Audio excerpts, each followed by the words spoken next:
Okay, now this is a paper airplane that I would call a little bit more advanced in terms of building or folding up.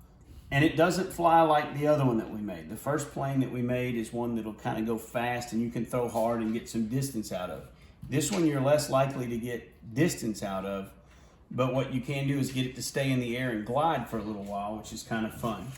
You will not crease this piece down the middle like we did on the other one. You're going to take a corner of the paper, fold it all the way over to the other edge of the paper so that you make a diagonal crease from this corner down this edge. So we have a triangle. After that, you're going to open it back up. Then you're going to take this point in that corner, just like you did, do it backwards, and bring it down, but now we have a reference, a point over here to crease it. And so we're going to crease it right here. Now when I open the paper up, you'll notice I kind of have an X shape where I made the two creases. This is the part where it gets a little tricky. Turn the paper over, and right in the center, we're going to put another crease in the middle. I'm going to fold this one over where my two corners line up on each side, and I'm going to put a crease that goes straight across in the middle of the point right here, like that. Now stay with me. We're going to take the paper and we're going to open it back up. This is where it's a little tricky. My two edges, now that I have this straight line that I've folded, when I pull that up and pull it back together, what I'll actually have is two triangles sitting on top of each other. So it makes this strange shape, but now I have a little flat plane with kind of a point. This is where we're talking about a glider instead of something that you can just throw real far. After that, take the corner of each side, pull it up to the other corner. Try to make your creases as tight as you can. If everything's balanced, that goes a long way so that it doesn't start leaning one side or the other. We folded these 2 points of the triangle up. Now I'm going to do one more fold and fold these over to the middle on both sides. And I didn't get my creases 100% even, as you can see.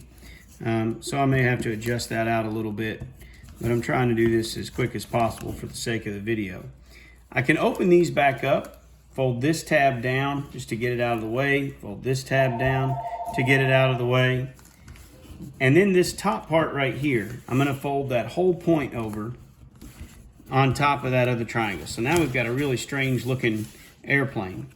These points will actually have a little slot that you can tuck in right here in the airplane, and that's going to hold the whole thing together. If you tuck both sides in, one on each side, if you need to open it up a little bit to get it in there, that's fine. So now the airplane is together and it'll hold and fly.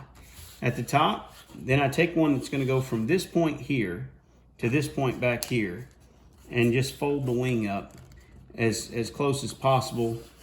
I missed the point by a little, but that just means I want to try to do the same thing to this one. Do the same thing, try to get my lines as even as possible and crease the wing. And now I have an airplane. Mine's not 100% symmetrical, but it's close. And if you were taking your time, you could do a little better. This one, you just hold by the little triangle and you throw it.